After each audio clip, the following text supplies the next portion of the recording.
একদিকে যুক্তরাষ্ট্র ঘোষণা দিয়েছে তারা ইরানের জাহাজ জব্দ করবে, অন্যদিকে শত্রুকে তিক্ত পরাজয়ের স্বাদ দিতে সম্পূর্ণ প্রস্তুত তেহরান। হরমুজ প্রণালীতে এখন থমথমে অবস্থা বিরাজ করছে, যা যে কোনো মুহূর্তে ধ্বংসাত্মক রূপ নিতে পারে। ওয়াল স্ট্রিট জার্নালের এক রিপোর্টে বিশ্বজুড়ে তোলপাড় শুরু হয়েছে। আন্তর্জাতিক জলসীমায় ইরানের তেলবাহী ট্যাঙ্কার ও বাণিজ্যিক জাহাজগুলোতে তল্লাশি চালিয়ে জব্দের প্রস্তুতি নিচ্ছে মার্কিন বাহিনী। গত সপ্তাহে পাকিস্তানে যুক্তরাষ্ট্র ও ইরানের আলোচনা ব্যর্থ হওয়ার পরই তেহরানের উপর অবরোধের পরিকল্পনা করে ওয়াশিংটন। তবে তেহরান আমেরিকার এই আধিপত্য বিনা চ্যালেঞ্জে ছেড়ে দেয়নি, বরং ইরানের পাল্টা জবাব আসতে এক মুহূর্তও দেরি হয়নি।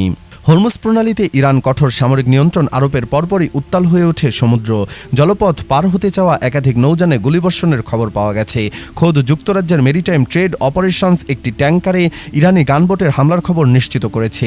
8টি ট্যাঙ্কারের একটি বহর যখন জোর করে হরমুজ প্রণালী পার হতে চাইছিল, ইরান তখন বুঝিয়ে দিয়েছে তাদের অনুমতি ছাড়া এক কদমও এগোনো সম্ভব নয়।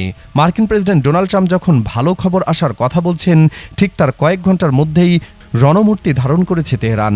সর্বোচ্চ নেতা মোস্তফা খামেনির কড়া হুঁশিয়ারি জানিয়েছে, শত্রুর চরম পরাজয় এখন সময়ের ব্যাপার। বিশ্লেষকদের শঙ্কা, বুধবারের মধ্যে বড় কোনো চুক্তি না হলে এই সাময়িক যুদ্ধবিরতি রক্তক্ষয়ী মহাযুদ্ধে রূপ নেবে। সাগরে জাহাজ জব্দের যে কোনো চেষ্টা মধ্যপ্রাচ্যে আমেরিকার চরম সর্বনাশ ডেকে আনবে।